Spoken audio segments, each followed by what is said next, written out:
Popular culture is more vulgar, vapid, self-absorbed, hedonistic, and dehumanizing than at any other time in living memory. Culture is supposed to be uplifting. It's supposed to infuse our lives with intrigue, lust for knowledge, and appreciation of beauty. Instead, for the past 2 decades, pop culture has only served as a sewer pipe of projectile diarrhea aimed directly at our gawping mouths. By its very definition, popular culture has always been mass-produced for mass consumption. But over the last 20 years, as I'm sure you've noticed, pop culture has become significantly more vacuous and obscene. It's a rancid assault on the senses. Why is popular culture so contrived, plastic, empty, meaningless, grotesque, and incredibly retarded? Because from the 20th century onwards, post-modernist, moral relativist, critical theory espousing, cultural, Marxist nihilists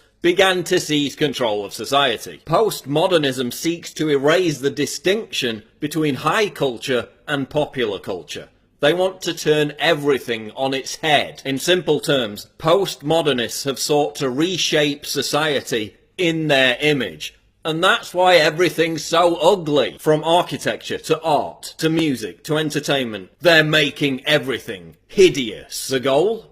To completely undermine the foundation of Western civilization and leave us open to subversion and capitulation. Look at television. TV's endless portrayal of broken families, emasculated male figures, and aberrant, nihilistic, droog-like youths. The stars of so-called reality television are virtually always narcissistic, amoral, and borderline insane. They have no redeeming traits, indoctrinating us with the idea that this is actual reality, that this is how we should act too. You're beginning to think that the tube is reality and that your own lives are unreal. You do whatever the tube tells you. You dress like the tube, you eat like the tube, you raise your children like the tube, you even think like the tube.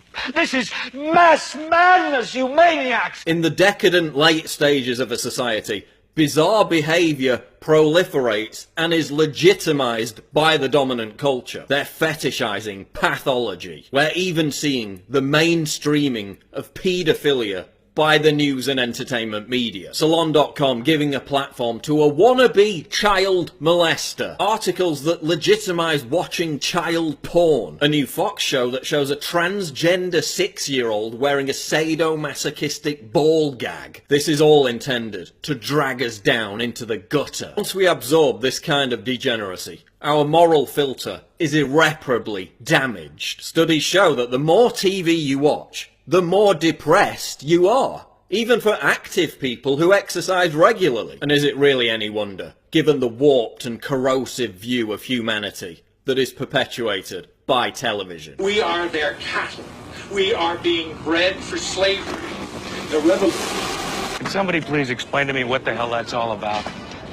Just that idiot licking his nuts again. Popular culture is also hypersexualized. It's not prudish to observe that the sexual imagery we're bombarded with by television is infinitely more gratuitous than it was just 25 years ago. Even pornography itself is becoming uglier and nastier. It's documented that this hypersexualization process has normalized cheating and betrayal. It's this, oh, everyone else is doing it, so why not me mentality. Hypersexuality in popular culture leads to ruined relationships and failed marriages. Pop culture is making us miserable and lonely. Look at the cult of celebrity. Being famous used to require having actual talent, even as recently as 20 years ago. Now, the measure of fame a celebrity achieves is directly proportionate with the volume of tasteless debauchery that they inflict on the world. Vulgarity has replaced talent. The more vulgar and ostentatious, the better. Thanks to social media, young people have been indoctrinated into this idea that narcissism,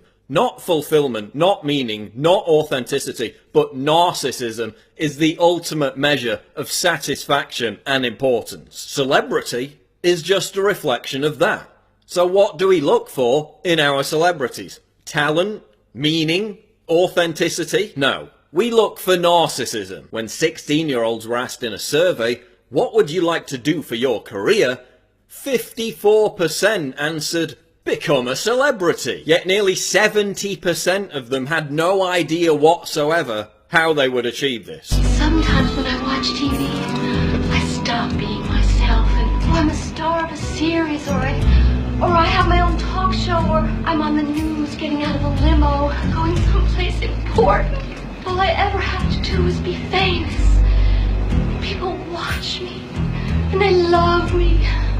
It's no surprise that since the explosion of celebrity-led narcissism, young people are more depressed than ever. Suicides amongst those aged 10 to 24 are up every year since 2010. Why are you all so unhappy? Because you're aspiring to something completely vacuous and unobtainable for the vast majority of people. Popular culture is making us miserable. Celebrities are now more revered than religious icons. This is why people suddenly turn into gushing morons whenever a celebrity dies, rendered blubbering idiots over somebody they never knew and never even met. In many cases, someone they weren't even interested in until they died. It's like North Korean competitive crying every other week.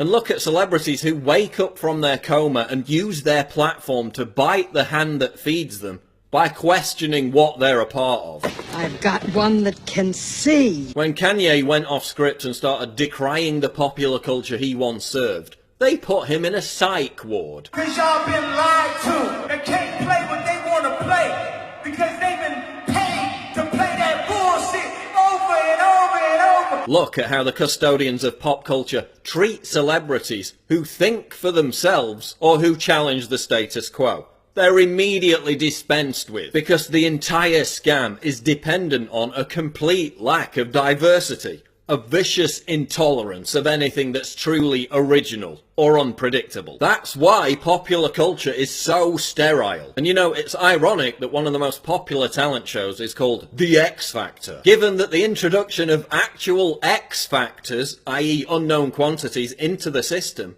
would cause it to collapse. Look at popular music. The same handful of people writing and producing songs for the same handful of popular artists. Why do you think everything sounds the same? The same procession of electronic beats, repeated hooks and verbal diarrhea that passes for popular music now.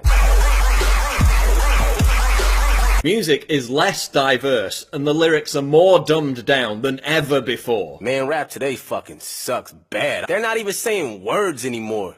They just got a hard-ass fucking beat to trick dumbasses like you to make you think you like the shit. We've hit a brick wall.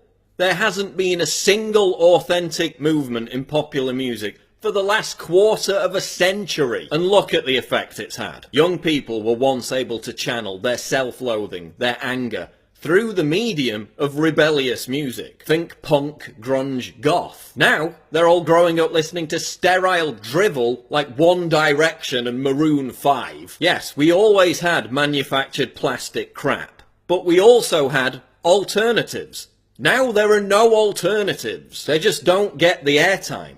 MTV used to play alternative music videos. Is that what they mean when they say videos have symbolism? What does MTV play now? 16 and pregnant musicians with actual talent and authenticity, because they still exist, are prevented from challenging this sterile status quo, while talentless button-pushing noise vomit